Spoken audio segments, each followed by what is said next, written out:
പ്രശ്നങ്ങളെ ചേർത്തിട്ടാണെന്നാണ്. കാരണം ഒരു സ്ഥലത്ത് ജാഥ അവസാനിച്ചാൽ വാർത്ത കൽക്കട്ടയിൽ എത്തണം, ഡൽഹിയിൽ എത്തണം.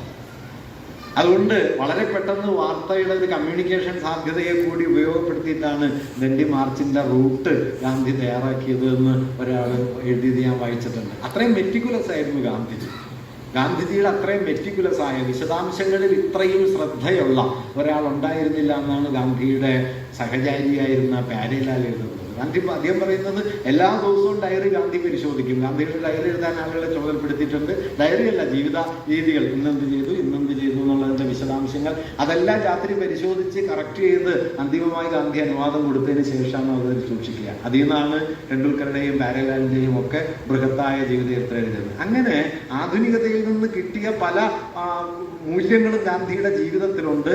ആധുനികതയോട് വലിയ വിമർശനവുമുണ്ട്. ഇപ്പൊ തപാൽ സംവിധാനത്തിന് ഗാന്ധി എതിരായിരുന്നു. പങ്കജ മിശ്ര അദ്ദേഹത്തിന്റെ ലേഖനത്തിൽ പറയുന്നുണ്ട്, തപാൽ സംവിധാനം എന്ന് പറയുന്നത് മനുഷ്യർക്കിടയിലെ സ്വാഭാവികമായ സംഭാഷണത്തെയും വിനിമയങ്ങളെയും തടസ്സപ്പെടുത്തും. അതുകൊണ്ട് കത്തെഴുതുന്നത് അത്ര നല്ലതല്ല എന്നാണ് ഗാന്ധി സ്വയം പറഞ്ഞിരുന്നത്. 1,06,000 കത്തെഴുതി അത്ര ജീവിതകാലത്ത്.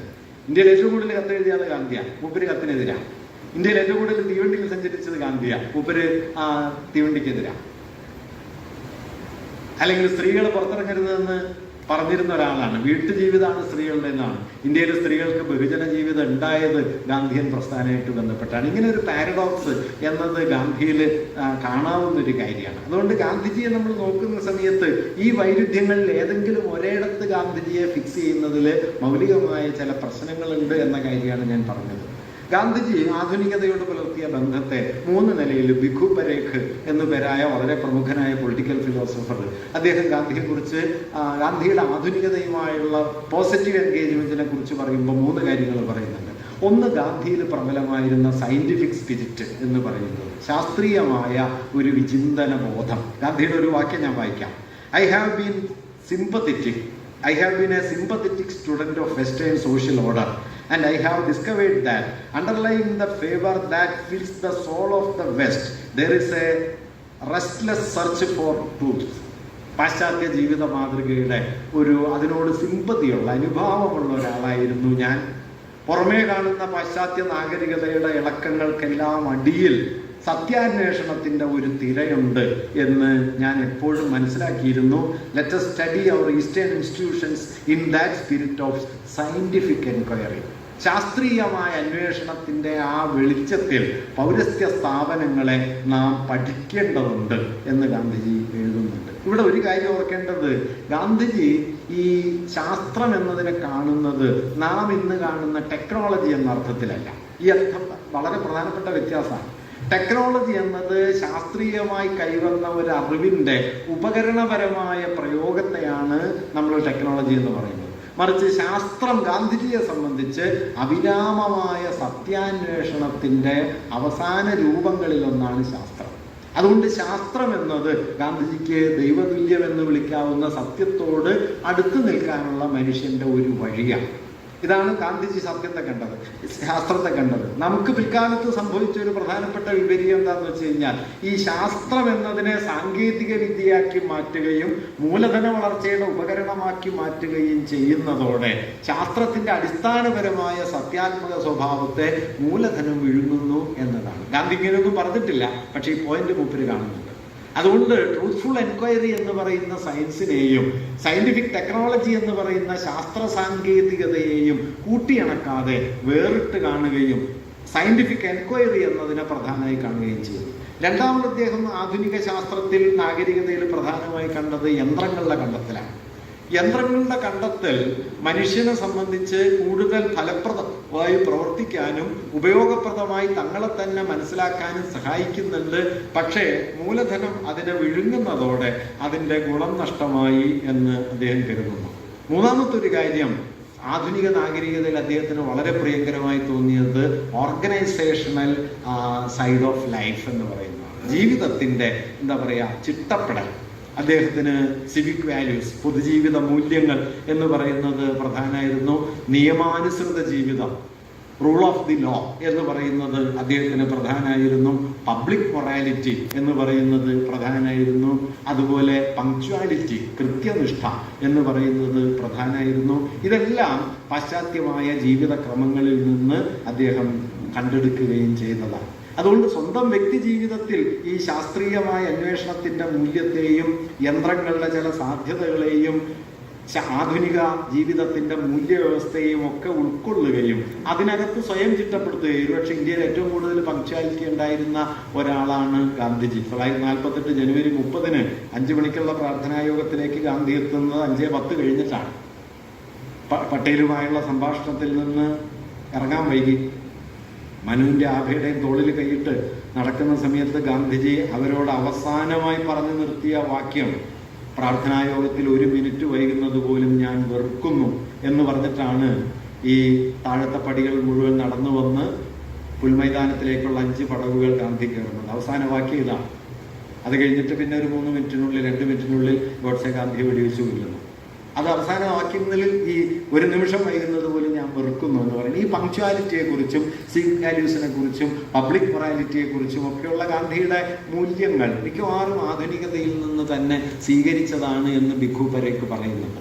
അങ്ങനെ വ്യക്തി ജീവിതത്തിലും മൂല്യവ്യവസ്ഥ എന്ന നിലയിലും ഗാന്ധിജി ആധുനികതയുമായി സഹവസിച്ച ആളുകൂടിയാണ്.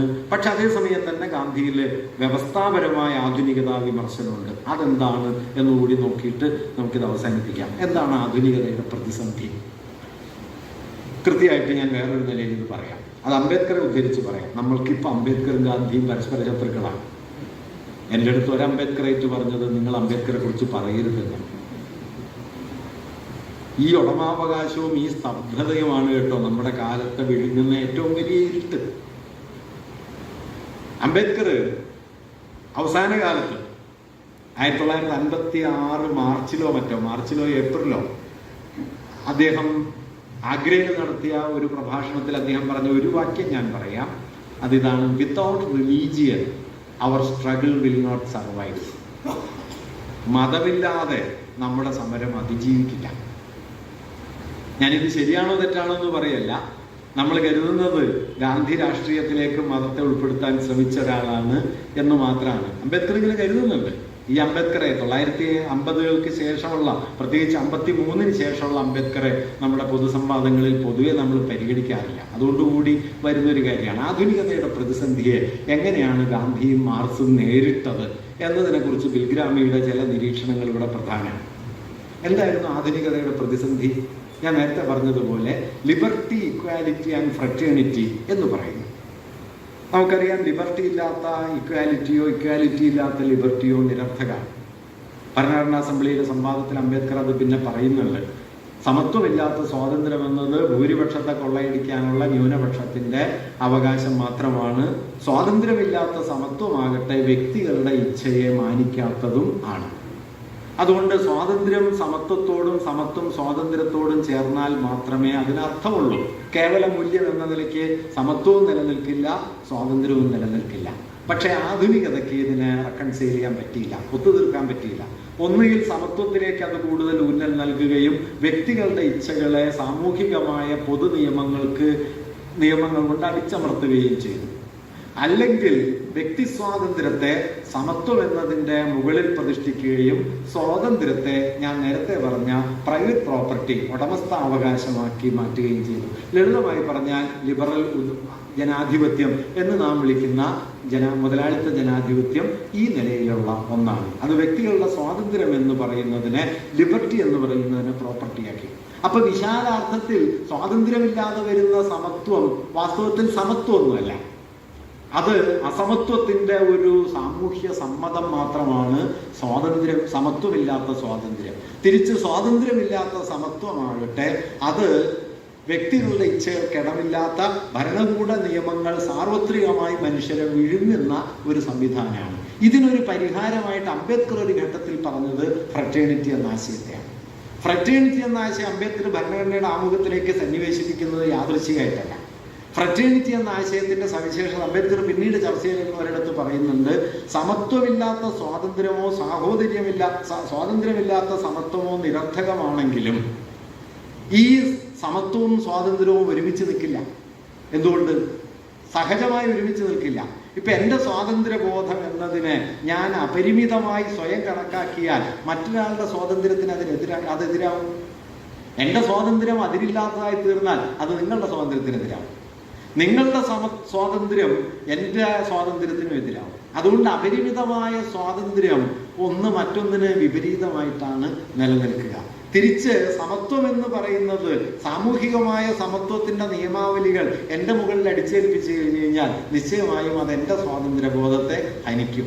അതുകൊണ്ട് സ്വാതന്ത്ര്യവും സമത്വവും പരസ്പര പൂരകമാണ് എന്ന് പറയാമെങ്കിലും ഇൻ ദ ഫങ്ഷണൽ ലെവൽ, അതിൻ്റെ മൂർത്തമായ തലത്തിൽ സ്വാതന്ത്ര്യബോധം സമത്വ സങ്കല്പത്തോടും സമത്വ സങ്കല്പം സ്വാതന്ത്ര്യബോധത്തോടും ഇടയും. ഈ വൈരുദ്ധ്യം എങ്ങനെയാണ് പരിഹരിക്കുക? ഇതാണ് ആധുനികതയ്ക്കുള്ളിലെ ഇൻഹറൻ്റായ ഒരു വൈരുദ്ധ്യം, നിലീനമായ വൈരുദ്ധ്യം. ഈ വൈരുദ്ധ്യം എങ്ങനെ പരിഹരിക്കാം എന്നിടത്താണ് സാഹോദര്യം എന്ന മൂല്യത്തെ അംബേദ്കർ ഉയർത്തിക്കൊണ്ടുവരുന്നത്. അംബേദ്കർ ഉയർത്തിക്കൊണ്ടുവന്നു എന്ന് നമ്മൾ ഉറക്കെ പറയുന്നതിന് മുമ്പ്, അതിന് 70 കൊല്ലം മുമ്പ് കേരളത്തിൽ ഒരാൾ ഇത് പറഞ്ഞിരുന്നു എന്നും കൂടി ഓർക്കണം കേട്ടോ. ഞാനിങ്ങനെയൊക്കെ പറയുമ്പോൾ ഇതൊക്കെ എന്തോ ഒരു ആലങ്കാരിക വാക്യാണ് എന്ന് എൻ്റെ സഹാക്കൾ തന്നെ പറയാറുണ്ട്. ഈ സാഹോദര്യം എന്നൊക്കെ പറഞ്ഞു തന്നിട്ട് വല്ല കാര്യമുണ്ടോ എന്ന് പരിഹാസപൂർവ്വം എന്നോട് പറയാറുണ്ട്. പ്രശ്നം എന്താണെന്ന് വെച്ചാൽ ഈ സാഹോദര്യം എന്നുള്ളത് ഒരു പൊളിറ്റിക്കൽ കാറ്റഗറിയാണ് എന്ന് നമ്മൾ മനസ്സിലാക്കുന്നില്ല എന്നുള്ളതാണ്. കാരണം വ്യക്തിയുടെ സ്വാതന്ത്ര്യബോധവും വ്യക്തികളുടെ സമത്വ സങ്കല്പവും സമൂഹത്തിൽ ആഴത്തിൽ വിലീനമാകണമെങ്കിൽ, അംബേദ്കർ അത് പറയുന്നുണ്ട്, സ്വാതന്ത്ര്യവും സമത്വവും പരസ്പര പൂരകമാണെങ്കിലും അവ തമ്മിലുള്ള വൈരുദ്ധ്യം വളരെ പ്രധാനമാണ്. ഇത് പരിഹരിക്കാനുള്ള ഒരേ ഒരു വഴി ഇതിന് രണ്ടിനും ഉൾക്കൊള്ളുന്ന അഥവാ സ്വാതന്ത്ര്യത്തെയും സമത്വത്തെയും ചിട്ടപ്പെടുത്തുന്ന സാഹോദര്യ ഭാവന വേണം. എൻ്റെ സ്വാതന്ത്ര്യബോധം നിങ്ങൾക്കെതിരാകരുതെന്നും നിങ്ങളുടെ സമൂഹത്തിന്റെ സമത്വഭാവം എൻ്റെ സ്വാതന്ത്ര്യത്തിന് വിഘാതമാകരുതെന്നും നാം അനുഭവപരമായി ഉൾക്കൊള്ളുന്നതിൻ്റെ പേരാണ് സാഹോദര്യം. അതുകൊണ്ട് ഈ സാഹോദര്യ ഭാവന എന്ന് പറയുന്നത് ആധുനികമായ ഒരു ജീവിത വ്യവസ്ഥയെ അനുഭവമൂല്യമാക്കി മാറ്റുന്ന സ്ഥാനമാണ് സാഹോദര്യം. നിയമമായിട്ടല്ല, അനുഭവമൂല്യമായി. കേവല തത്വങ്ങളായിട്ടല്ല, അനുഭവമായി. ഈ അനുഭവമൂല്യം നിലനിൽക്കുന്നത് മതത്തിലാണ് എന്ന് കരുതിയത് കൊണ്ടാണ്, സാഹോദര്യത്തിന്റെ പേര് മൈത്രിയിലാണ് എന്ന് കരുതിക്കൊണ്ടാണ് അംബേദ്കർ ബുദ്ധമതത്തിലേക്ക് തിരിയുന്നതും മൈത്രി എന്നതിനെ സാഹോദര്യത്തിന്റെ അടിപ്പടവായി കാണുന്നതും മതമില്ലാതെ നമ്മുടെ സമരം വിജയിക്കില്ല എന്നൊരു പൊസിഷനിലേക്ക് എത്തുന്നത്. അങ്ങനെ സാഹോദര്യമാണ് ഈ കോൺഫ്ലിക്റ്റിനുള്ള പരിഹാരം എന്ന പൊസിഷനാണ് ഒരു പൊളിറ്റിക്കൽ തിയറി എന്ന നിലയ്ക്ക് അംബേദ്കർ ഉയർത്തുന്നത്. ബിൽഗ്രാമി പറയുന്ന ഒരു കാര്യം എന്താണെന്ന് വെച്ചാൽ, ഗാന്ധി മാർക്സും പക്ഷേ ഈ വിഷയത്തെ അഡ്രസ് ചെയ്തത് മറ്റൊരു നിലയിലാണ്. ഗാന്ധി മാർക്സും ഈ വിഷയത്തെ അഭിസംബോധന ചെയ്തത് കൂടുതൽ ഗാഠമായ ഫ്രറ്റേണിറ്റി എന്ന് പറയുന്ന ഒരു കൂടുതൽ ഗാഠമായ ഒരു കേവല മൂല്യം കൊണ്ട് എന്നതിനേക്കാൾ വ്യവസ്ഥാപരമായ ഒരു ഗാഠ വിമർശനത്തെ മുമ്പോട്ട് വച്ച ആളുകളായിരുന്നു ഗാന്ധിയും മാർക്സും എന്ന് അദ്ദേഹം പറയുന്നുണ്ട്. അദ്ദേഹം പറയുന്നത് ഇവർ രണ്ടുപേരുടെയും കോമൺ കൺസേൺ എന്നത് പുതിയൊരു കാര്യമാണ്. അത് നോൺ ഏലിയനേറ്റഡ് ലൈഫ് എന്നതാണ്, അന്യവൽകൃതമല്ലാത്ത ജീവിതം. ആധുനികത മനുഷ്യാവസ്ഥയെ അന്യവൽക്കരിക്കുകയും ഈ അന്യവൽക്കരണം മനുഷ്യരെ ഒറ്റതിരിഞ്ഞവരാക്കി തീർക്കുകയും തമ്മിലുള്ള ബന്ധങ്ങളെയും താൻ ലോകവുമായുള്ള ബന്ധത്തെയും വസ്തുവൽക്കരിക്കുകയും ചെയ്യുന്നു. ഈ വസ്തുവൽക്കരണത്തിനെതിരെ മനുഷ്യാവസ്ഥയുടെ വീണ്ടെടുക്കൽ എന്നതായിരുന്നു മാർക്സിന്റെ പ്രധാനപ്പെട്ട താല്പര്യം. അതുപോലെ തന്നെ ഗാന്ധിയുടെയും താല്പര്യം. ഞാൻ ബിൽഗ്രാമിയുടെ ഒരു വാക്യം ഇവിടെ വായിക്കുന്നത് നന്നായിരിക്കും തോന്നുന്നു. The so called early Marx who lamented the alienation that afflicted the modern capitalist civilization, and the Gandhi who thought that India should not embrace the alienated culture of modern West, were intellectual partners in a common theoretical cause. അദ്ദേഹം പറയുന്നത് ആദ്യകാല marks, വാസ്തവത്തിൽ ആദ്യകാല marks പിൽക്കാല marks എന്നുള്ള വിഭജനം നിരർത്ഥകമാണ് കേട്ടോ. Academic പണ്ഡിതന്മാർ മാർക്സിന്റെ മുകളിലുണ്ടാക്കിയ ഒരു കൃത്രിമ വിഭജനമാണ് അത്.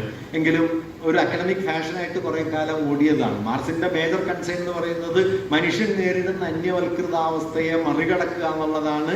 അന്യവൽക്കരണത്തെ ഒരു തത്വശാസ്ത്ര പ്രശ്നമായിട്ട് നോക്കിക്കണ്ട ആദ്യകാല മാർക്സും അന്യവൽക്കരണത്തെ മുതലാളിത്തത്തിൽ മനുഷ്യൻ നേരിടുന്ന മൂർത്തമായ ഭൗതിക പ്രമേയമായി കണ്ട മൂലധനം എഴുതിയ മാർക്സും തമ്മിൽ വാസ്തവത്തിൽ ഒരു വൈരുദ്ധ്യവുമില്ല. അന്യവൽക്കരണത്തിന്റെ ദാർശനിക പ്രകൃതമാണ് ആദ്യകാലത്ത് മാർക്സ് ചർച്ച ചെയ്യുന്നത്.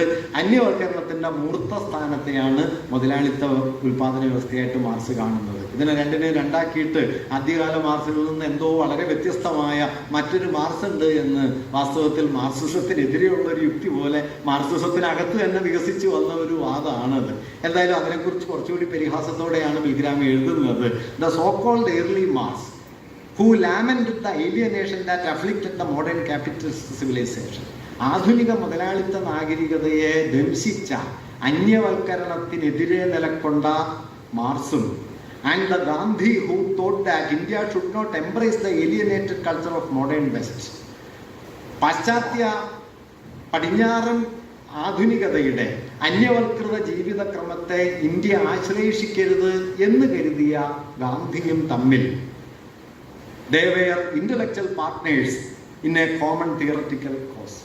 ഒരു പൊതുവായ സൈദ്ധാന്തിക ആവശ്യത്തിൽ അവർ ബൗദ്ധിക സഹജീവിതം നയിച്ചവരാണ് എന്ന് മിൽഗ്രാമി എഴുതുന്നുണ്ട്. എങ്ങനെയാണിത്? ലിബർട്ടിയും ഇക്വാലിറ്റിയും തമ്മിലുള്ള വൈരുദ്ധ്യം പരിഹരിക്കുകയും ആ വൈരുദ്ധ്യത്തെ പരിഹരിക്കുന്നതിനായി അന്യവൽകൃതമല്ലാത്ത ജീവിതം എന്ന പുതിയൊരു സങ്കല്പന ക്രമത്തെ അതിൻ്റെ കേന്ദ്രത്തിലേക്ക് കൊണ്ടുവരികയും ആ സങ്കല്പന ക്രമം വഴി ഈ സ്വാതന്ത്ര്യം, സമത്വം എന്നീ ഘടകങ്ങളെ വീണ്ടും മടക്കി കൊണ്ടുവരികയും ചെയ്യുന്നതാണ് ഇവരുടെ സമീപനമെന്ന് അദ്ദേഹം പറയുന്നത്. അതെങ്ങനെയെന്ന കാര്യം കുറച്ചുകൂടി വിശദമായിട്ട് ഞാൻ പറയാം.